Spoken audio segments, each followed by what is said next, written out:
오늘 우리가 은혜 받을 하나님의 말씀은 말씀에 순종하는 성도라는 말씀의 제목으로 은혜 받도록 하겠습니다. 하나님 말씀에 순종하여서 기근으로 가뭄으로 참 힘들고 어려운 상황 속에서 놀라운 하나님의 기적을 경험한 사르밧 과부에 대한 이야기로 은혜 받도록 하겠습니다. 하나님의 말씀은 우리의 삶 속에 정말로 힘들고 어려운 상황 속에서 그 말씀이 들려옵니다. 난처하고 힘든 상황 속에서도 하나님의 말씀에 순종해서 오늘 사르밧 과부처럼 큰 은혜의 축복을 받는 성도들이 되시기를 주님의 이름으로 축원드립니다. 하나님은 어려운 처지에서도 우리에게 믿음을 요구하십니다. 하나님께서 여러분들에게 요구하실 때 여러분들의 믿음이 겨자씨 하나 같은 믿음만 있어도 하나님은 엄청난 능력의 주인공으로 여러분들을 사용해 주실 줄 믿습니다. 성경 전체는 하나님의 말씀입니다. 그래서 요한복음 1장 1절에 태초에 말씀이 계시니라 말씀이 하나님과 함께 하셨으니 말씀이 곧 하나님이라고 기록하셨습니다. 그 말씀이 육신이 되어서 이 땅에 오신 분이 예수 그리스도이십니다. 아버지의 독생자의 영광이 가득하고 은혜와 진리가 충만하신 분이셨습니다. 그래서 요한일서 1장 1절부터는 태초에 있는 생명의 말씀이라고 예수 그리스도를 소개합니다. 히브리서 4장 12절의 말씀에 하나님의 말씀은 살아있고 운동력이 있습니다. 66권의 말씀은 생명의 말씀이면서 살아있고 운동력이 있는 말씀입니다.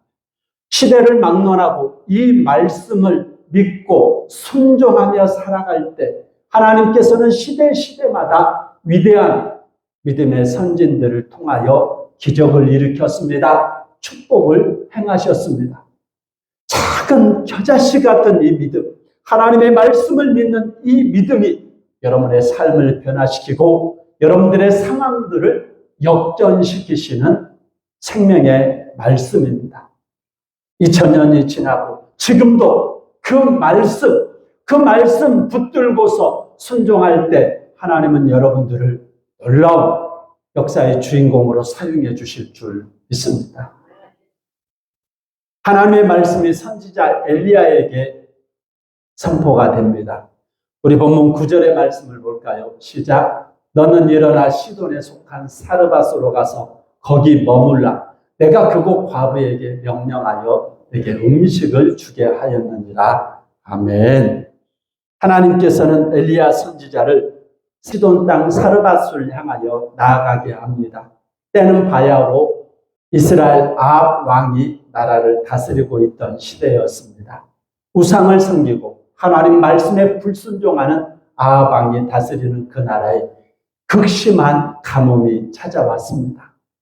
참으로 극심한 가뭄 중에 백성들이 너무나도 힘들고 어렵게 살아가고 있습니다. 오늘 코로나 이후 IMF 시대보다 더 힘든 경제적인 어려움, 생활의 어려움으로 우리는 허덕이고 있습니다. 이 상황 속에서도 하나님의 말씀이 이스라엘에 수많은 과부들이 있음에도 불구하고 하필 시돈 땅에 사르밧 과부에게 그 말씀이 임합니다. 어떤 말씀이 임하느냐? 오늘 그곳에서 하나님의 말씀을 순종할 수 있는 믿음 있는 한 과부를 하나님께서 소개하십니다. 그 과부에게 하나님의 말씀을 들고 나아갔을 때 그 과부의 상황은 극심한 가뭄으로 나뭇가지를 주고 집에 가서 그 나뭇가지로 불을 지펴서 한 움큼의 가루로 떡을 만들어서 자식과 함께 그 음식을 나눠 먹고 죽으려고 하는 정말이지 너무나도 힘들고 어려운 상황에 처해 있는 과부였습니다. 그 과부에게 오늘 엘리야 선지자가 말을 합니다. 우리 12절의 말씀을 보겠습니다. 11절 시작. 그가 가지러 갈 때 엘리야가 그를 불러 이르되 청하건대 네 손에 떡 한 조각을 내게로 가져오라. 아멘. 자기 먹고 살기도 힘들고 어려운데 물 한 그릇을 떠서 주의 종을 대접하는 것도 참 힘들고 어렵습니다. 가뭄 속에서 물을 구하는 것도 어려운데 떡까지 달라고 할 때 오늘 이 과부가 뭐라고 말을 했습니까? 12절의 말씀 보겠습니다. 시작. 그가 이르되 당신의 하나님 여호와께서 살아계심을 두고 맹세하노니 나는 떡이 없고 다만 통에 가루 한 움큼과 병에 기름 조금뿐이다. 내가 나뭇가지 둘을 주워다가 나와 내 아들을 위하여 음식을 만들어 먹고 그 후에는 죽으리라. 아멘. 오늘 과부의 상황은 참으로 힘들고 어렵습니다. 사회적인 약자가 나그네, 고아, 과부인데 오늘 이 과부의 상황이 이 가뭄 속에서 참으로 힘들고 어려운 상황에도 오늘 엘리야 선지자는 염치 없이 물도 갖다 달라, 떡도 갖다 달라. 그러자 너무 상황을 모르는 것 같아서 오늘 과부가 설명을 합니다. 하나님의 사람이시여, 나는 상황이 이 정도로 힘들고 어렵습니다. 내 자녀가 먹고 이제는 죽을 수밖에 없는 보잘것없는 양식밖에 없습니다. 그런데 오늘 엘리야 선지자가 여기서 멈추지를 않습니다. 우리 13절의 말씀 볼까요? 시작. 엘리야가 그에게 이르되 두려워하지 말고 가서 네 말대로 하려니와 먼저 그곳으로 나를 위하여 작은 떡 한 개를 만들어 내게로 가져오고 그 후에 너와 내 아들을 위하여 만들라. 아멘. 두려워하지 말라고 말을 합니다. 양식 때문에, 생활 때문에, 자녀 때문에 살아가는 모든 환경 속에서 엘리야가 과부를 향해서 하신 그 말씀이 오늘 여러분들을 향해서 주시는 하나님의 말씀으로 받으시기 바랍니다. 여러분, 두려워하지 마십시오. 코로나 이후로 극심한 경제적인 어려움으로 두려워하지 마십시오. 자녀들 때문에도 두려워하지 마십시오. 육신의 질병과 도무지 해결되지 않는 여러 가지 문제들로 인해서 두려워하지 마십시오. 오늘 여러분들이 살아가는 그 상황 속에서 일을 하기 전에 먼저 하나님께 드릴 건 드리고 하나님께 헌신하고 봉사할 것 하고 그 다음에 여러분들이 일을 하시기 바랍니다. 우리 14절의 말씀을 보겠습니다. 이스라엘의 하나님 여호와의 말씀이 나 여호와가 비를 지면에 내리는 날까지 그 통에 가루가 떨어지지 아니하고 그 병에 기름이 없어지지 아니하리라 하셨느니라. 아멘. 말씀을 선포할 때 성도들이 주의 종의 말씀을 받을 때 염려하고 근심하고 두려워할 수 있습니다. 그렇지만 엘리야 선지자는 이것은 이스라엘의 하나님 여호와의 말씀이다. 할렐루야. 말씀으로 천지 만물을 창조하시고 말씀으로 우리의 생사복을 주관하시며 말씀하실 때 없는 것도 있고 있는 것도 없어지는 것이 전지전능하신 하나님의 말씀입니다.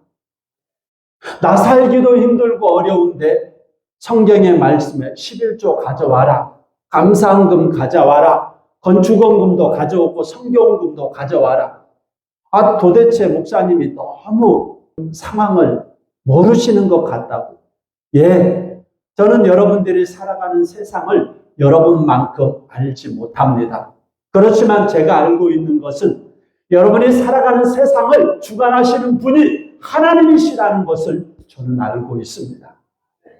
그 하나님께서 여러분들의 가정을 주관하시고 자녀를 주관하시고 경제를 주관하시고 여러분의 질병과 여러분의 미래를 주관하시는 분이심을 믿으시기 바랍니다. 오늘 그 하나님이 이 가뭄을 허락하셨고 오늘 이 가뭄 속에서도 도무지 순종할 수 없는 난처한 상황 속에서도 하나님의 말씀을 순종하면 네가 오늘 기적을 볼 것이다. 그러면 사르밧 과부가 말씀대로 순종했을까요? 안 했을까요? 순종했으니까 성경에 기록이 되었죠. 순종하지 않았던 이스라엘 과부에 대한 이야기는 성경에서 기록이 안 됐습니다. 순종한 시돈 땅 사르밧 과부의 이야기가 기록이 되어서 기적의 축복의 통로로 사르밧 과부가 사용이 된 것입니다. 성경의 이야기로 끝나지 않고 이 이야기가 오늘 여러분들의 이야기로 계속되기를 원합니다. 하나님의 말씀은 지금도 살아있고 운동력 있고 생명력 있는 말씀입니다. 말씀이 선포가 되었을 때 아멘 하고 말씀에 순종할 때 여러분들도 사르밧 과부와 같은 축복의 통로로 쓰임받게 되는 줄 믿습니다. 15절의 말씀 볼까요? 시작. 그가 가서 엘리야의 말대로 하였더니 그와 엘리야와 그의 식구가 여러 날 먹었으나, 자, 여기서 자세히 보면 주의 종의 말씀이 사람의 말이 아니라 하나님의 말씀이라고 선포되고 그 말씀을 그대로 순종했을 때 여인과 그 가족들만 기적을 경험한 게 아니라 주의 종 엘리야까지도 가뭄 속에서 여러 날 통의 가루가 끊어지지 않고 병의 기름이 끊어지지 않는 축복을 경험하게 되었다는 것입니다. 교회는 성도들이 잘 돼야 됩니다. 성도들이 잘 되고 축복을 받아야지 교회도 여러 가지 사역을 할 수가 있습니다. 성도들이 다 나사로같이 부잣집 문 밖에서 다 가난하게 아무것도 할 수 없이 그렇게 가난하게 산다면 목사님 사례비도 주지 못하고 목사님이 목회를 할 수 있어요? 없어요? 목사님도 돈 벌러 가야 돼요. 여러분들이 잘 살고 여러분들이 형통해야지 교회도 목회자도 또 세계 선교도 감당을 할 수가 있습니다. 여러분들이 잘 되기 위해서는 성경의 말씀이 여러분들을 향한 축복의 말씀임을 기억하시기 바랍니다. 이 복이라고 하는 것이 히브리어로 베라카라고 하는 그 뜻은 무릎을 꿇는다는 뜻입니다. 하나님의 축복은 바로 무릎을 꿇는 것입니다. 섬기는 것이죠. 하나님께서 제일 먼저 인간을 창조하시고 우리에게 주신 것은 축복입니다. 그 축복이 무엇이냐? 생육하고 번성하며 땅에 충만하라, 정복하라, 다스리라. 이 축복은 무릎을 꿇을 때 축복이 시작이 되는 줄 믿습니다. 하나님께서는 여러분들이 그 축복의 주인공으로 사용되기를 원합니다. 하나님 앞에 무릎을 꿇으시기 바랍니다. 내 생각, 내 지식, 내가 알고 있는 세상의 모든 권력, 명예, 권세를 다 내려놓고 하나님 앞에 무릎을 꿇으며 여러분들의 모든 것이 형통하게 되는 것입니다. 사업을 경영하는데 정말로 그 사업이 더욱더 견고한 사업장으로 성장하길 원하십니까? 하나님 앞에 무릎을 꿇으시기 바랍니다. 자녀들을 이 세상에서 가장 복된 자녀로 성장하길 원하십니까? 하나님 앞에 무릎을 꿇으시기 바랍니다. 가정 안에서 정말로 많은 사람들이 부러워하는 축복의 가정을 만들길 원하십니까? 하나님 앞에 무릎을 꿇으시기 바랍니다. 무릎을 꿇는다는 것은 굴복을 의미하면서 또 누군가를 섬기기 위한 자세입니다. 나와 온 집은 하나님 여호와만을 섬기는 가정입니다. 이 사업장은 하나님을 섬기기 위한 사업장입니다. 내 자녀들은 하나님의 영광을 위하여 쓰임받기 위해서 태어난 자녀들입니다. 철저하게 하나님을 섬기기 위해서 무릎 꿇는 자리에 들어갔을 때 하나님께서는 여러분들을 세계 속에 가장 존귀하고 복된 자들로 사용해 주시는 줄 믿습니다. 하나님은 복의 근원이십니다. 그분은 어떻게 성도들이 복을 받는지 신이 우리에게 보여주었습니다. 말씀만 하지 않았습니다. 성경에 예언을 하셨고 그 예언의 말씀대로 이 땅에 오셔서 사람의 몸을 입고 하늘 보좌를 버리고 이 땅에 오셔서 친히 무릎을 꿇으시면서 우리를 섬기시는 모습을 보여주셨습니다. 십자가에 달려 돌아가시면서까지 우리를 위하여 섬김의 본을 보여주셨고, 부활 승천하신 후에 예수 그리스도의 이름으로 아버지께서 성령님을 보내어 주셔서 세상 끝날까지 여러분들 곁에서 여러분들을 돌보시고 지키시고 보호하시는 보혜사 성령님께서 여러분들을 섬겨주겠다고 말씀하셨습니다. 그러므로 하나님 앞에 무릎을 꿇고 섬기는 사람들은 어디를 가든지 축복의 통로로 쓰임받을 수가 있습니다.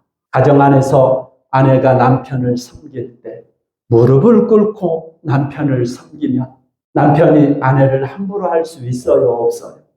더 잘해줍니다. 남편도 아내를 섬길 때 무릎을 꿇고 아내를 섬기면 아내가 남편을 무시하지 않습니다. 그 부분은 어떠한 상황 속에서도 하나님께서 지키시고 보호하시고 복주시고 존귀하고 영화롭게 하시는 복된 가정이 되는 것입니다. 자녀도 마찬가지입니다. 부모가 자녀를 향하여 무릎을 꿇고 섬기는 자리에 들어갈 때 절대로 자녀가 엇나가지 않습니다. 그 위에서 군림하려고 하고 지시하고 명령하고 자꾸 책임을 전가하려고 하기 때문에 자녀들이 엇나가는 것입니다. 자기도 학교 다닐 때 1등 한 번도 못 해봤으면서 자녀들한테 1등 하라고 하면 돼요, 안 돼요? 자기도 10등 안에도 들지도 못했으면서 너는 누구를 닮아서 그러냐 하면서 자꾸 비교를 하지 말고, 여러분, 자녀들을 무릎을 꿇고서 자녀들을 섬겨보시기 바랍니다. 하나님의 사랑으로, 하나님의 생명의 말씀으로 자녀들을 섬겨보시기 바랍니다. 아무리 자녀들이 방황해도 결국에는 아버지께로 돌아와서 바른 길, 축복의 길을 걸어갈 수 있는 것입니다. 사랑하는 성도 여러분, 하나님은 여러분들을 복주시기 위해서 이 땅에 만드셨습니다.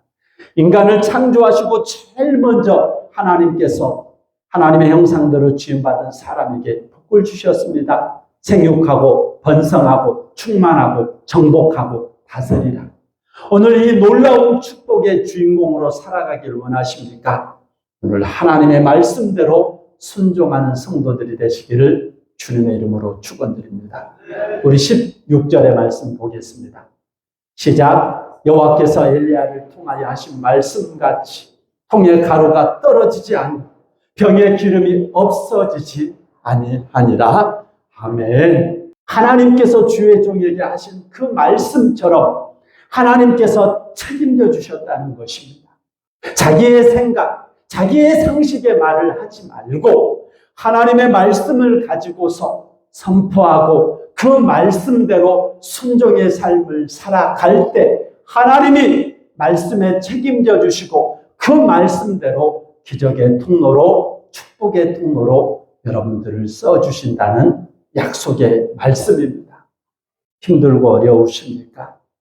모든 것들이 내 뜻대로 되지 않아서 너무나도 염려하고 근심 가운데 있는 성도들이 있습니까? 오늘 질병 때문에 힘들어하는 분들이 있습니까? 사랑하는 성도 여러분, 두려워하지 마십시오. 오늘 하나님의 말씀을 붙잡고 그 말씀에 순종해 보시기 바랍니다. 겨자씨 같은 말씀을 믿는 믿음, 그리고 순종할 때 하나님은 큰 산을 명해서도 바다에 던져지는 놀라운 기적의 역사를 여러분들에게 행하시겠다고 말씀하셨습니다. 베드로가 위대한 것은 밤새도록 그물을 던져도, 이른 새벽까지 아무리 그물을 던져도 고기 한 마리를 잡지 못했습니다. 해가 이제 떠오르는 이른 아침에 그물을 씻고 있는 베드로에게 예수님께서 찾아오십니다. 베드로야, 깊은 데 가서 오른편에다가 그물을 던져라.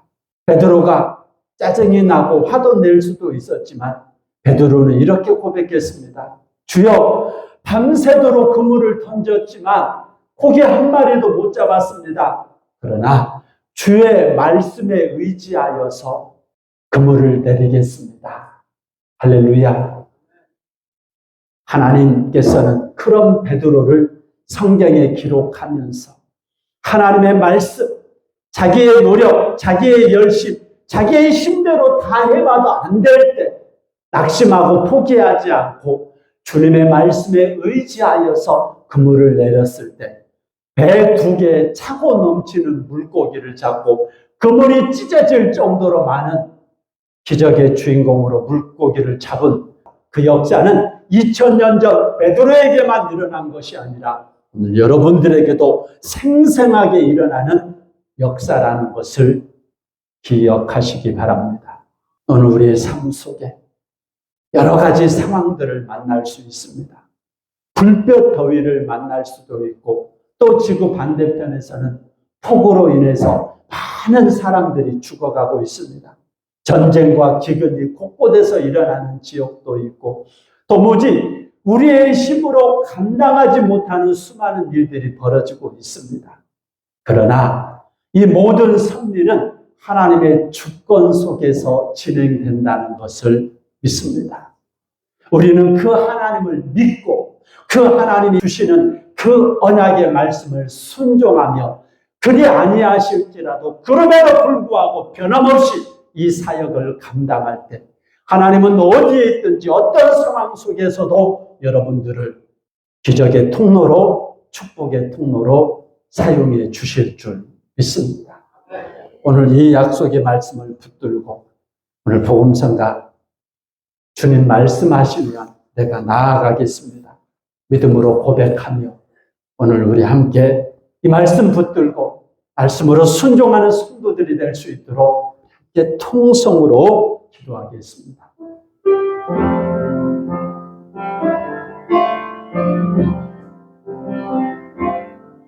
주님 말씀하시며 내가 나아가리다. 주님 뜻이 아니면 내가 멈춰서리다. 나의 가고 서는 것 주님 뜻에 있으니 오 주 나를 이끄소서. 뜻하신 그곳에 나 있기 원합니다.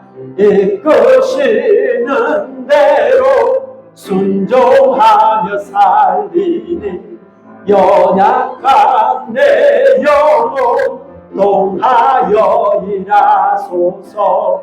주님 나라와 그 뜻을 위하여 오 주님을 이끄소서.